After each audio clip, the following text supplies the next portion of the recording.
Two cars left in the pit lane.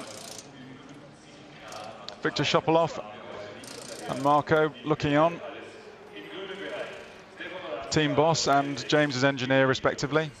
Certain amount of head shaking going on between Kolovolo and Shapovalov there. That is actually the corner he did tag Rob Huff with, isn't it? So whether he's done something to the steering arm or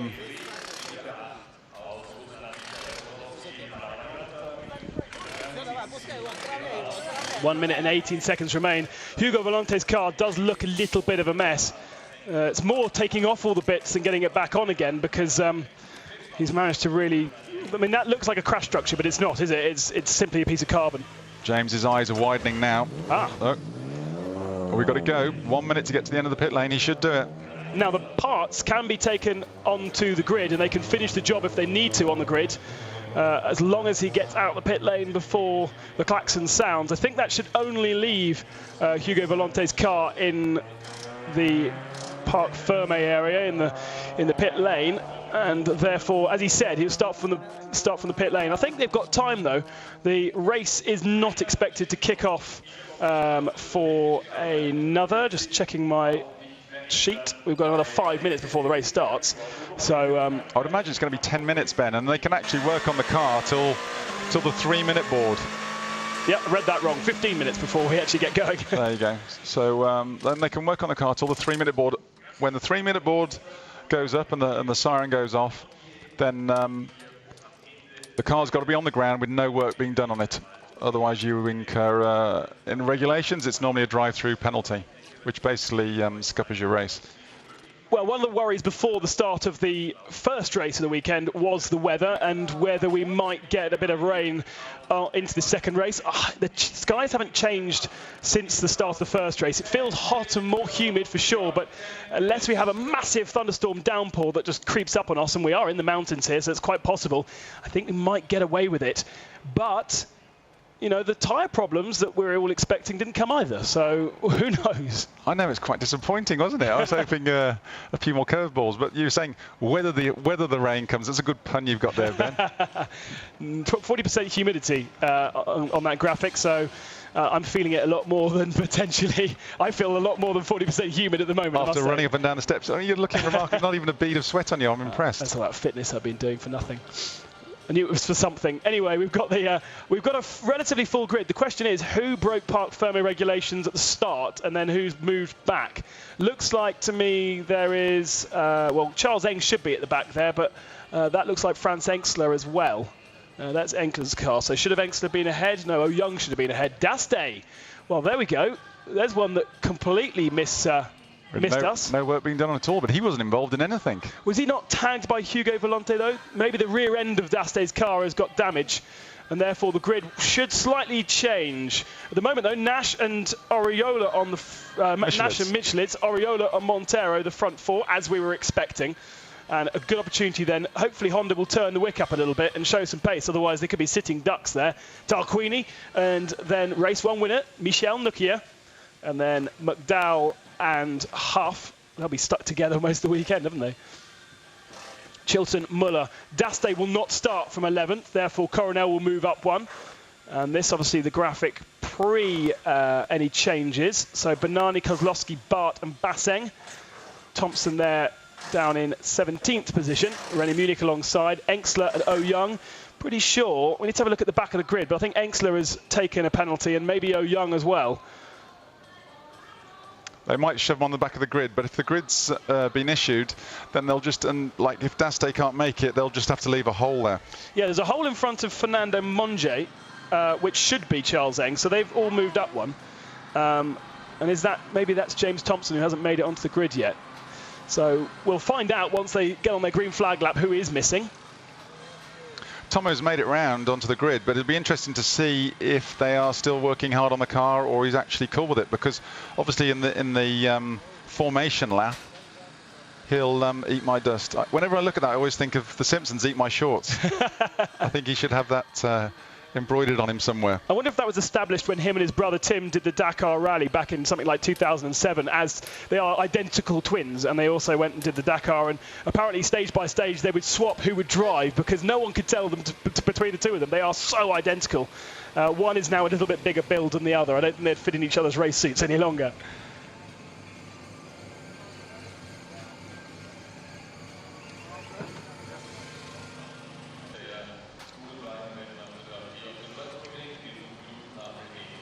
There's Ripper at the back of Alex's car.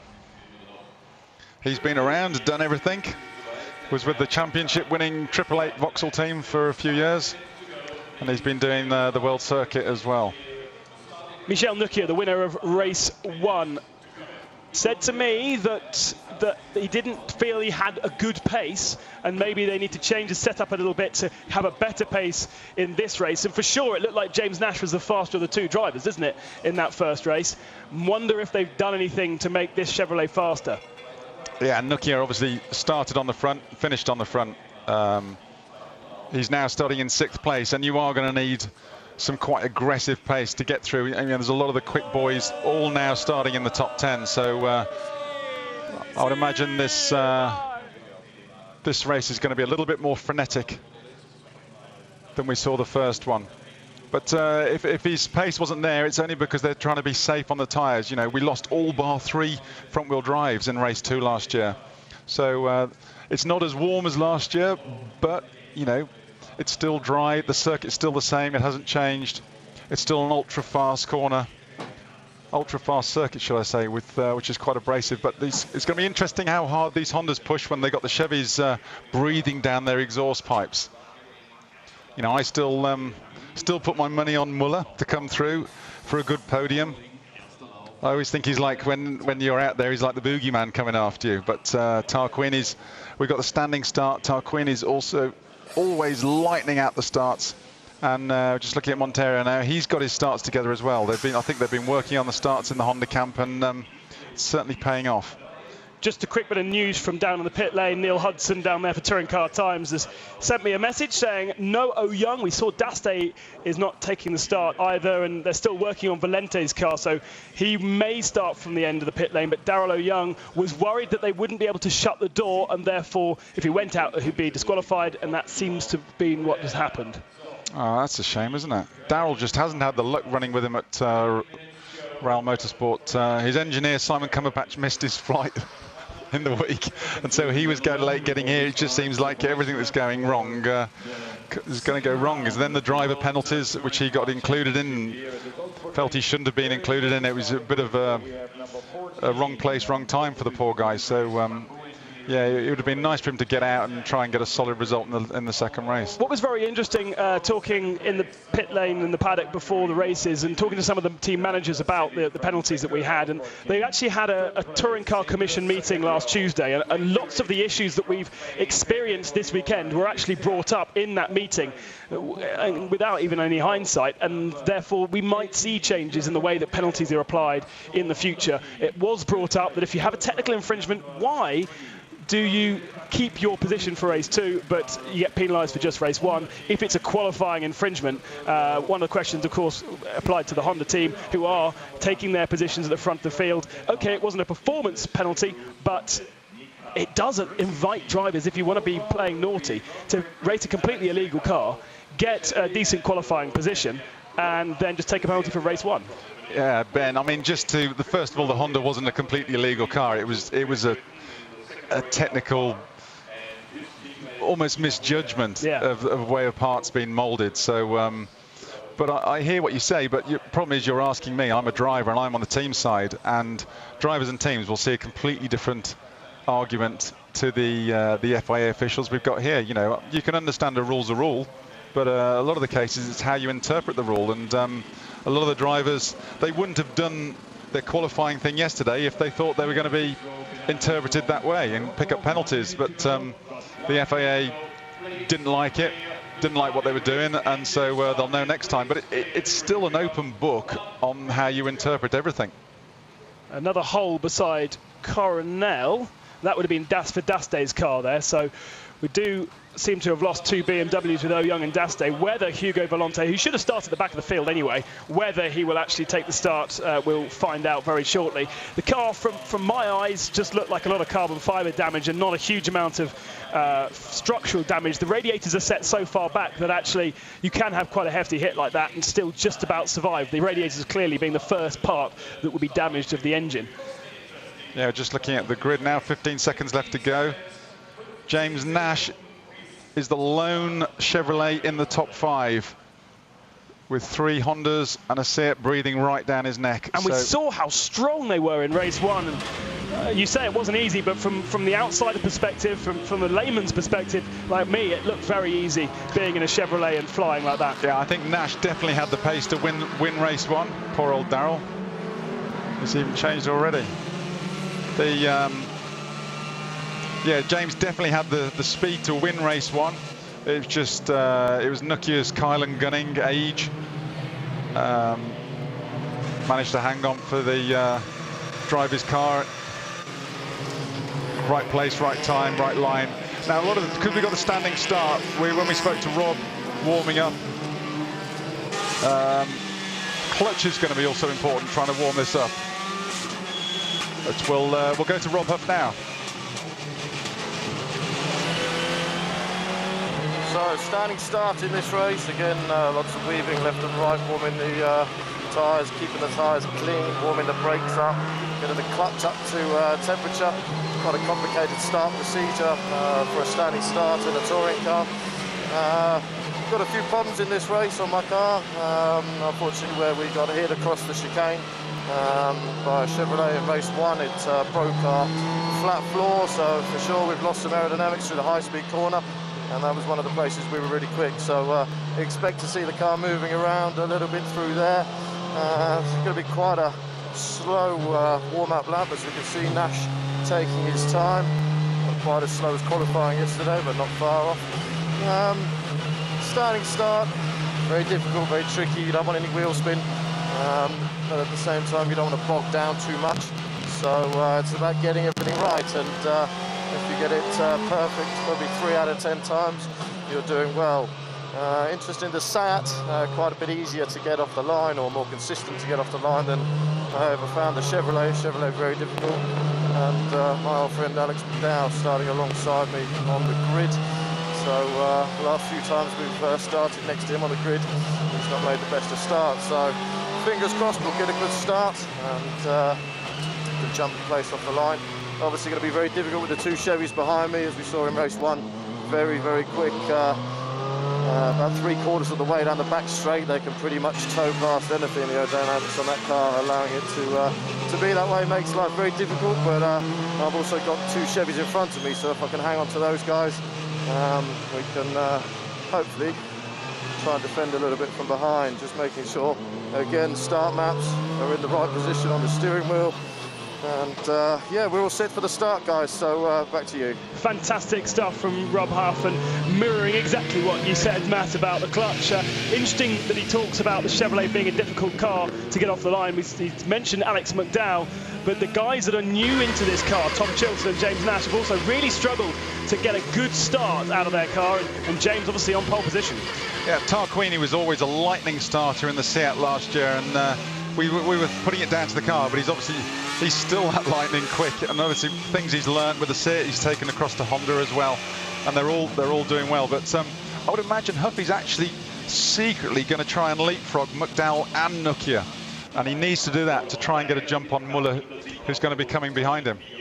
And thankfully for all the front-wheel drive cars, not a BMW in sight to threaten them. You'll see a BMW normally jump 3 or 4 positions, but not today. It's not going to threaten the front of the grid. You've got Coronel and Banani, and Banani's got a clear gap at least onto the back of those RML Chevrolets.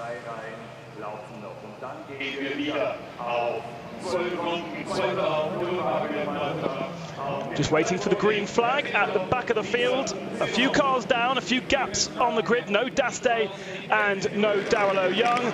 The lights are now lighting up, and when they go out, we are racing here. A little bit of a creep from Norbert Michaelis on the left-hand side. Not a very good start from Norbert Michaelis, and Rob Huff has done exactly what you said, Matt. He's split the 2 Chevrolets. Ivan Muller, I don't think, got a very good start either, and Rob is in the centre of a 4-car train there, right in the middle of the pack. Michaelis is going to take the lead of the race, though, ahead of James Nash. Thiago in third, then Gabrielli, then Pepe Oriola. A bit of a mistake there from Michael Nukia, and that forced Alex McDowell over the gravel. Well, both McDowell and Chilton through the gravel, so I hope they didn't pick up either of them didn't pick up any damage. Oriola and Rob Huff go side by side. Rob on the outside line, the longer way round, and here comes Michael Nukia with that fast Chevrolet engine. Now, Chevrolet versus Honda at the front. Let's see who's got the better engine. If you ask Honda, they'll say Chevrolet, no doubt about it. Can James Nash find a way through? Oh, you can see the Chevrolet of Nukia just draft past Huffy. Well, and James Nash is in the lead of the race. Incredibly easy for him to get past Norbert Michaelis there at the front of the field, and there was no question really that just flat out speed of the Bamboo Chevrolet really good. A bit of a lock up at the front of the field as the temperature in the tyres not quite what they should. So Nukia is now ahead of Huff, and here comes Ivan Muller looking to the left-hand side. No way through there. Yeah, I think that with Nash and Michelitz, it just bears out what the Honda drivers have been saying for the last 2 races about engines and the Chevy power, and they've been saying that they just need a little bit more in that department. Yeah, Rob Huff looked like he was very slow off the chicane there as well, and maybe concerned with Ivan Muller getting a better run, and Ivan indeed is side by side with him coming into the chicane, but Rob has the racing line. Can he break it a little later, protect that line? Yes, he can. Good stuff from Rob Huff. And these two, of course, knowing each other incredibly well. They know not only on-track racing, but inside the team and inside the race trucks when they're discussing races for many years at Chevrolet. And if you ask Ivan Muller, Rob has learned everything from him. Everything he knows, but not everything Ivan knows, Ivan will be claiming. But the Seat's obviously got a slight weight advantage over the Chevy at the moment. So Huffy will be trying to use that, but you can see Muller pick up the slipstream. Huffy's going to make him go the long way round. And just ahead of them, Pepe Oriola trying to go around the outside of Gabriele Tarquini, who hasn't had a very good run off the Nockstein either. And it looks like he's just going to breeze past as Ivan has got past Rob. Pepe Oriola goes round the outside of Gabriele Tarquini and moves his Seat up into 4th position. Just, we can hear the braking of Chilton back in the pits. Yeah. We can hear the braking of Tarquini in the Honda there, and it sounds fantastic with the popping and banging under braking. Tom Chilton was involved in that first lap skirmish over the gravel, so potentially has picked up some damage as he hit those tyres going back onto the track, and there's a bit of a rubber mark on the left front as well. So poor old Tom Chilton not having a strong weekend yet again, down into 20th position. We're missing 3 cars, so Valent didn't get out on circuit. On board with Tom Coronel, staring at the back of Rob Huff with that BMW. BMW not particularly well represented in this race, with Daste and Darrell Young not in the race, and Engsler and Eng at the back of the field. James Nash's first clear lap puts in a big lap, fastest lap of the weekend so far in race trim. So he's going to try and make a break, but he doesn't seem to be able to shake Michelitz just at the minute. Now, once again, Chevrolet versus Honda. Michael Nukia has to be going around the outside as they head towards turn 9. And Ivan Muller, you can hear the engine note change as we switch from one onboard to the other. What a massive slipstream he had from both cars. And he goes past Gabriele Tarquini. Can he find a way through past Nukia? Not as yet, although Nukia is still carrying that damage. Now he dives to the inside at 10. Decides against it. Wow, I'll tell you what, that is so frustrating as a driver. Gabriele would have had his foot buried into the bulkhead, looking for every last little bit of horsepower, and to be passed by not one, but two Chevrolets in a straight line is very frustrating. Of course, the compensation weight that is laid in on that Honda is a combination of the 3 best times from the last 3 meetings. So if they haven't been particularly quick here, that will be taken into consideration when we go to Moscow, and maybe they'll lose a little bit of weight. Huffy defending from Alex McDowell, who again didn't have a very good start, and Gabriele Tarquini's Honda firing flames out that exhaust. Now what Tarquini needs to do is see if he can drop on the back of Muller and use the slipstream, the whole Muller's punching in the air to try and go with him.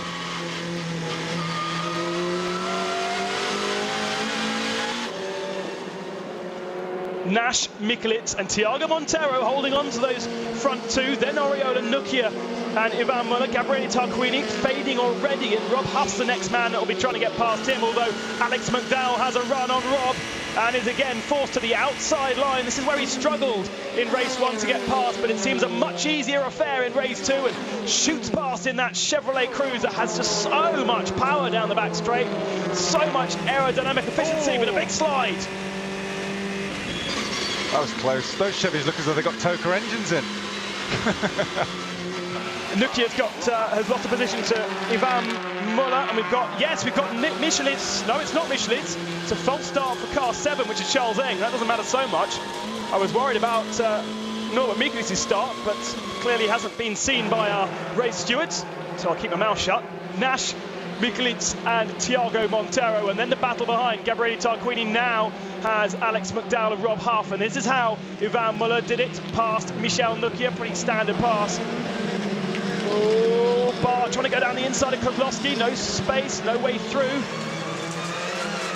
It's certainly getting busy back there. On the timing screens, Nash has bolted. He's tried to make a break, but Michelitz and Montero and the 2 Hondas have responded accordingly, and they've fought back. They're pulling him back in now. Yeah, surprising to see those Hondas much stronger in this race than they were in race 1, and there was some suggestion they turn the engine down and be very conservative so they could get into this second race. They don't really want to build a 5th chassis as they have done so far for the first half of this season, after so many big accidents for the Honda team, both in Marrakesh and of course in Hungary as well. And now Ivan past Pepe Oriola, so Ivan once again is closing in on a podium. So Muller up to 4th place. Next one in line is the Castrol Honda of Thiago Montero. He should be almost close enough to pick up a slipstream even from this distance. So he'll get down the fast start-finish straight, and then once they get onto the long loop up to Faralaga curve, then James Nash over the line. 5 laps gone, 7 still remain, and these will be very long laps for James, leading the field. Puts a lot of pressure on himself as a driver, always wants to do better and always has ambitions for overall wins, and then mid-race he changes that to independent victory, of course, still in the independent category, the Yokohama Trophy. But at the moment, leading by just 0.6 of a second from race winner Norbert Mikulits, and Thiago Montero's won races in the past as well, both in Works Hondas. McDowell on the back of Gabriele Tarquini, who is the 3rd of the Hondas on track. Yeah, it's definitely a double-edged sword for James Nash. He wants to win, desperately wants to finish on the podium, win races outright, but then he's saying that he's just made that little bit of a gap again, hasn't he? But he's obviously got to keep his eye on the some good slipstreaming going on here. Very tight. James Thompson trying to find a way past his teammate as Oriola loses the position to Michael Nukia. But in the top of screen, we're getting an onboard view from Franz Engstler. The 2 teammates go side by side. Engstler now dives to the inside to try and follow James Thompson through, and it's going to work for him. But wow, they got so close. Kozlowski's been driving well this weekend, but he definitely got hung out to dry there. The 3 of them got alongside, and he just couldn't get back into the slipstream. Well, it was Freddie Bart who was presenting the slipstream to those 3 cars, and as they went into turn 9, he bolted and obviously had a much better drive through 9 and then 10. As we look at Coronel chasing down Rob Huff. Looks like Rob may be struggling from that damage that he picked up in race 1. Oh, fastest lap of the race to Ivan Muller. He sets in an absolute stonking lap. Now, if you're Bamboo, do you tell James Nash that, or do you just let him get on with it? You let him get on with it at this point. Got to keep his head. The one advantage of the Chevy is its high speed. It's aerodynamics, it's high speed. So as long as he believes the Hondas can keep Ivan, slow Ivan down for a good 3-4 laps, then he's only got to hang on a couple of laps to the end. And that's what they need to do. Montero and Michelisz need to hold up the flag for Honda and do some defending, because of course in race 1 they pretty much finished at the back of the field. They need to fly that flag in Austria for the Honda team. Ivan Muller though, with so much more speed, they can't defend that, surely. No, it's impossible to defend that. But Montero's managed to hang on, he's kept his nose in. Fighting driving from the Portuguese. Now needs to hold on to that inside line, which he does. Keeps it tight, that's good defending. And now Ivan has to take the normal racing line. It'll give him more speed into this chicane, but there's no real overtaking opportunity through this final chicane. It's named the chicane before the start-finish straight, which is a very interesting, imaginative name. But Ivan hasn't managed to find a way through, and that will please James Nash at the front of the field. Now the aero is designed so these cars can't do too much aero, so they can run closer nose to tail, but he will be losing, Muller will be losing downforce off the back of that Civic, so that's going to start to hurt his tyres if he doesn't get back into clear air quickly. On board with Franz Engsler going into the chicane now, staring at the back of James Thompson. James Thompson is lying in 13th position, just outside the points. He's got Freddie Bart ahead of him, and then Mark Basseng in the allinkle.com Seat, who retired out of race 1 with problems after scooting across the grass at the first lap, and having a much better run of things in 11th today.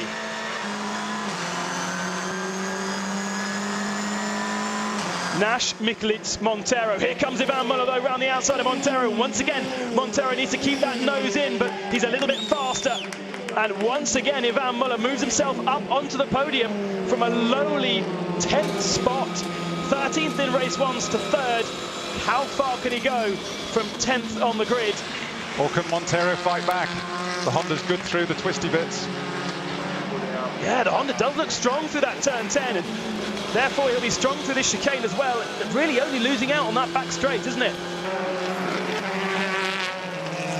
I don't know if it's just pure horsepower of the Chevrolet engine, or whether it's the RML Chevrolet engine, or whether it's the aero, the slipstream, slightly longer body of the Cruise.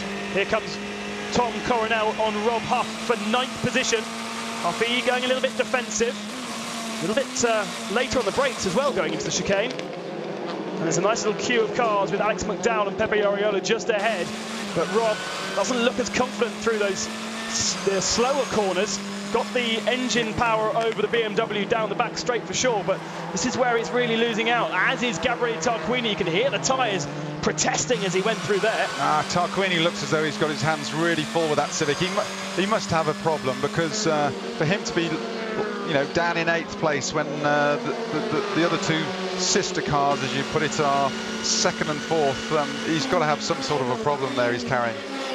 McDowell trying to go around the outside of Pepe Ariola. Ariola still just about has the overlap, but there's still a bit more straight to go, and he relinquishes his 6th position and lets McDowell go through. Ariola no longer in the Yokohama Trophy, racing with the big boys, and therefore it doesn't matter so much for McDowell to get past. Now Rob Huff really trying to find a way past Gabriele Tarquini as the tyres start to give up here on lap 9 of the race. And of course, Tom Coronel with his rear-wheel drive BMW is now starting to think, well, I think I can get past this lot and get himself some points, or some decent points. Lying in 10th, so he's got 1 already, but he needs more. Yeah, Huffy's got to have eyes both directions at the moment. He was obviously attacking Tarquini there. Coronel saw an opportunity. Huff saw it coming, had to cut his nose off. So it's definitely one where he needs to look forward but have eyes in the back of his head at the same time. Engsler once again in the slipstream of the Lada, but not close enough. Rob Huff bouncing over those curves in the chase of Gabriele Tarquini. But he hasn't got a stronger engine just to breeze past down the straight. He's going to have to get a bit creative with the way he overtakes. Tarquini goes defensive. Huff is much, much closer, and a little bit of a knock as they go through the Knockstein. Turn 3 at this circuit. Now it's the big long back straight. Tarquini with no slipstream, and surely Rob will be benefiting. But look who's coming. Tom Coronel is filling Rob's mirrors, and he's having to defend as well as attack, so it's a tricky situation to be in. It's all these cars, the Honda, the Seat, the BMW, all... Oh, Michelin's going tight. Ivan has made up that gap to Norbert Michelis. We've got 2 laps left, but now he's going to have to go super defensive and locking up as he brakes devilishly late into 10 and now into that final chicane. James Nash really hasn't got away from Norbert Michelis. It's been another stunning drive from the Hungarian to stay on board, as we've seen both the works Hondas fading. You can hear the tyres squealing. They just don't like it out there. Yeah, we're definitely into the last 2 laps now. The tyres are going to be feeling as though they've gone molten under the driver's foot and through the steering wheel. So the question of management, they're going to have to be adjusting their brakes, watching they don't lock whether either end up the tyres. Obviously with the front wheel drives, they'll be killing the front tyres harder than the rear ones. Brakes will be getting a pounding, especially into that turn 1 as well. It's a really heavy braking zone, that chicane. And we saw some of the support races, the old BMWs that were racing here were kicking out loads and loads of dust, and Zoltan Zengo feels the inevitable coming on, I think. I think he should be happy. He's got his car in 2nd place in a good solid podium at the moment with a lap and a half to go, but Muller's on his way. And in front of the 2 works Hondas. Norby goes to the inside, the right-hand side. How long left of this straight is there? Oh, look at that. Nothing that they can do whatsoever, and Michael Nukia trying to find a way past Tiago Monteiro now. Ivan is up to 2nd position. Michelis down to 3rd. He'll stay on the podium there because I don't think there'll be any change here, but anything can happen at the Salzburg Ring, as we saw a year ago with tyres in race 2. No evidence so far that we're going to have the same problem again. All James Nash has got to do on the last lap is keep it clean, keep it sweet, look after the tyres, watch the curbs, don't slide the car too much. His maiden victory in World Touring Cars is there for the taking. Nash, Muller, Michelis. 1.1 second between 1st and 2nd spot. Michelis has breathing space of 1.4 seconds over Monteiro, who's got hassle from Michael Nukia. We've still got this battle between Rob Huff and Gabriele Tarquini, but Tarquini, being a wise old fox, protecting his racing line. Should be a wise old owl, shouldn't it? Oh, Rob Huff so late on the brakes. Can Tom Coronel take any sort of advantage in this last lap? But there at the front of the field, James Nash has space enough. I think Nash has got the gap he needs. On board with Huff, on board with Tarquini. Lovely stuff from our TV director here. Huffy having to go on the left-hand side, which is going to be the outside line. And that may well open an opportunity up for Tom Coronel, but Huffy knows that that's a possibility and shuts the door. Yeah, I like that shot. I haven't seen that before. Oh, Huffy's going inside. Coronel can't go round the outside.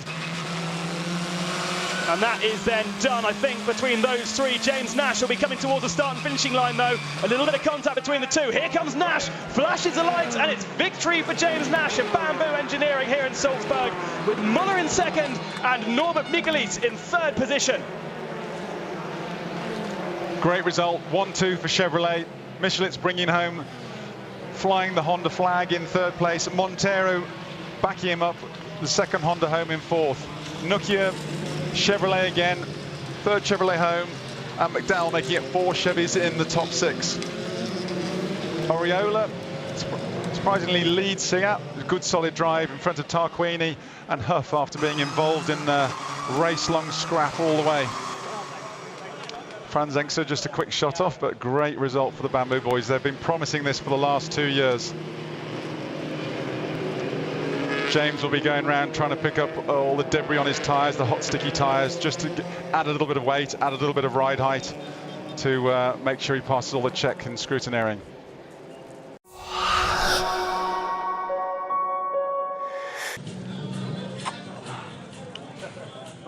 A hot and warm James Nash, just kissing the camera, and I'm not surprised. His maiden victory in World Touring Cars. What a contrast of fortune to his first year last year with the Ford team, the factory Ford team, which he had to battle all the way. Franz Engster, Tom Coronel. Ben's managed to hot foot it down to the pits again and has got hold of James Nash. The winner of the second race here at the Salzburg Ring is a man new to the top step of the podium, James Nash. Congratulations. Yeah, thank you. It's been a little while coming. You know, the team have given me a great car. Chevrolet's fantastic, and yeah, couldn't have gone better. Of course, you didn't make the better of the two starts from the front row, and you got jumped. How important was it to get past early on and make a bit of a gap? It was vital. I mean, the start wasn't actually that bad. You know, we've seen the Hondas be really quick off the line, so I was quite pleased with my start. Yeah, and Michelis didn't have a fantastic turn 5, so I got the run on him, and yeah, it was crucial just to get past him and make that break. And then, of course, how are the tyres? We heard from Michael that the tyres weren't too bad for him in race 1, and you looked faster in race 1 as well. How were the tyres in race 2? Did you feel a problem? No, we didn't have any problems. I felt a vibration, but I think it was just buffeting. It just sends a few worries through your head. But no, I had confirmation from the team that when we did the tyre testing, it was absolutely fine. Just push. I just wanted to manage the gap, and I saw a van coming up the end. It was approaching quite quick. Great stuff. Enjoy the podium. I will do. Thank you. Cheers. A good thumbs up there from James Nash. Holding off this man, Yvan Muller, the Frenchman, champion-elect, who again picked up another solid tally of points this weekend against all his key opposition. Fantastic result for James Nash, getting the points, but Muller is the ultimate professional, knows how to score points in adverse conditions. And after his grid position, there you go, with the race result. First, James Nash. Second, Muller, bringing Chevy 1-2. Michelis in the lead Civic. Montero in the second Civic, fourth. Nukia, McDowell, Oriola and Tarquini. Disappointing, but he must have been carrying some damage. Huff in the Seat 9th, reigning world champion. Coronel in the lead BMW 10th. Bassang, Thompson in the lead Lada 12th. Bart, Engster, Kozlowski and Banani. Monge, Munich and Charles Eng bringing up the rear. Obviously they were carrying some damage from race 1.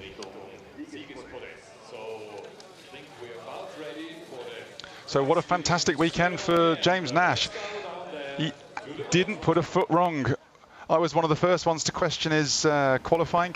Here we see the Drivers' Points Championship. Muller extends his lead again, 198 points. Tarquini still there in second. James Nash now leapfrogs Nukia for third.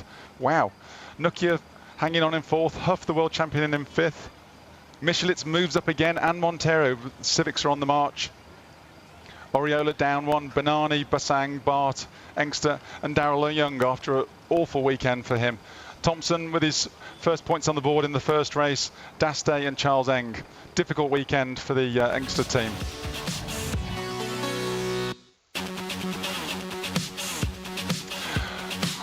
So a frenetic weekend after an interesting qualifying, shook up the grid in this ultra-fast circuit of Salzburg Ring. Hard racing all the way through, but surprisingly, most of the cars remained remarkably unscathed all the way through, but we had some close racing. The one who didn't put a foot wrong all the way was James Nash in his Bamboo Chevrolet Cruze. A strong second place in the first race, followed up by a monstrous maiden win. Quite a weekend.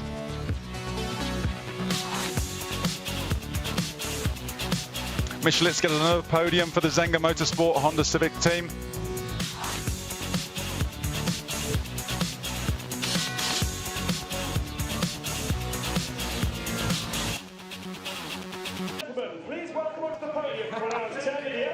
So now we've got Ben Constanduris introducing the podium positions. James Nash, winner, race 2. Maiden victory, World Touring Car Championship.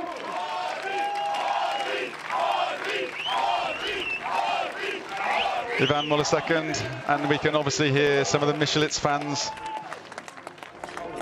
making the sabbatical from Hungary.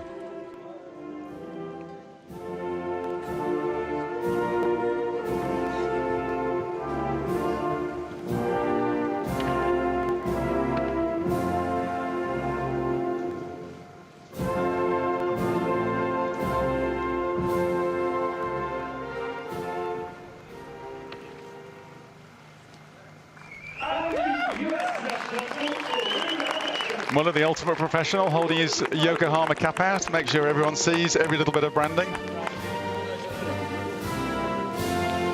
Now the winning manufacturer, Chevrolet.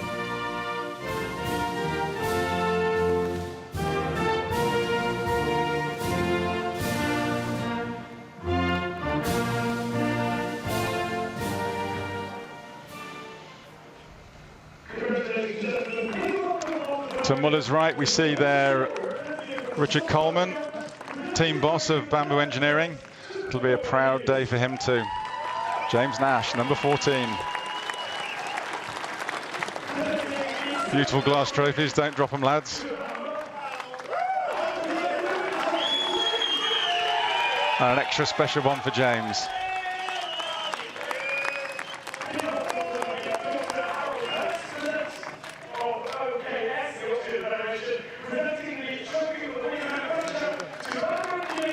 Dr. Harold Hertz, president of the Austrian Automobile Federation, presenting Richard Coleman with the team's trophy.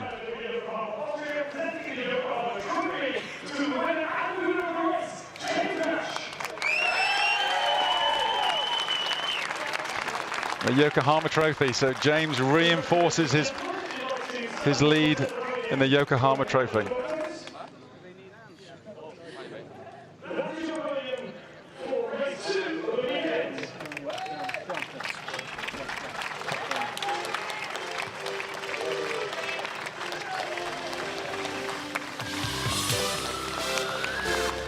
What a weekend for Nash. The young Englishman didn't put a foot wrong all weekend. And here we see the Yokohama points trophy. Nash ekes ahead to 78 points. Nokia, 70 points. McDowell bringing it up in third for two bamboo cars in the top three, should I say.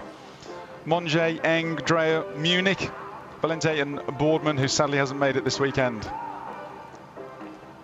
But James Nash has had an awesome weekend. Didn't put a foot wrong. 2 solid drives.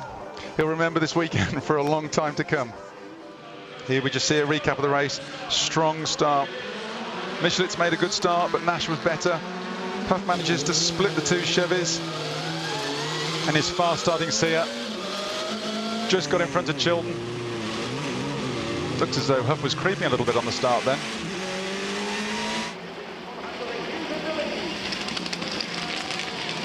Michelich jumps Nash into turn 1. McDowell almost gets turned round, holds onto it, takes the gravel, as does Chilton. I think it was a case of nowhere to go for either of them then.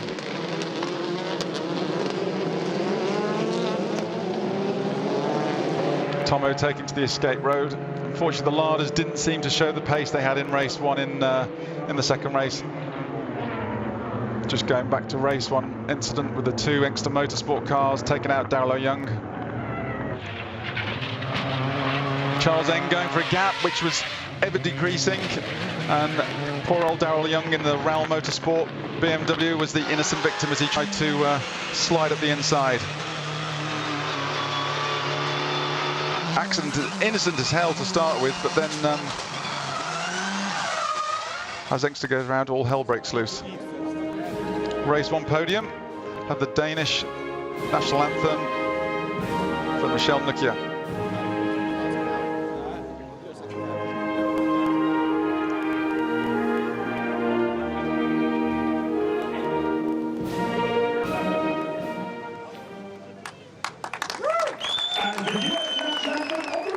Well, that was quick, but I'm sure it'll make him no less as proud.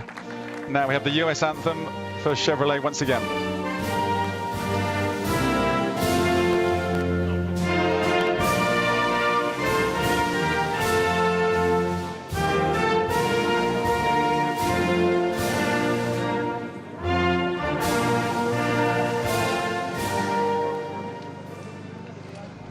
Congratulations, gentlemen.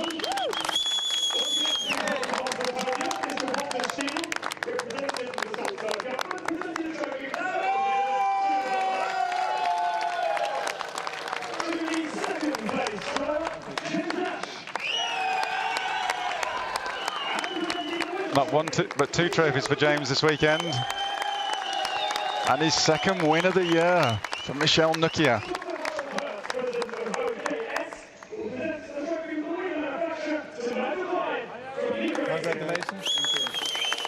Great result for Nika Racing.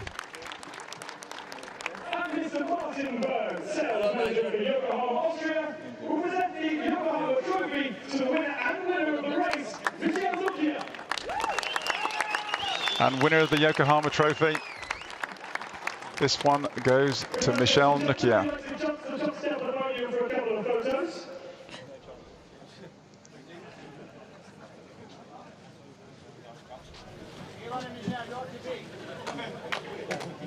I think they need a wider top step.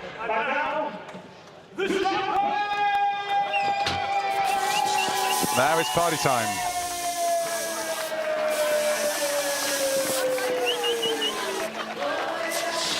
So that's it, Salzburg Raceway, and 3 weeks time to the next WTCC race, where we go east to Moscow Raceway.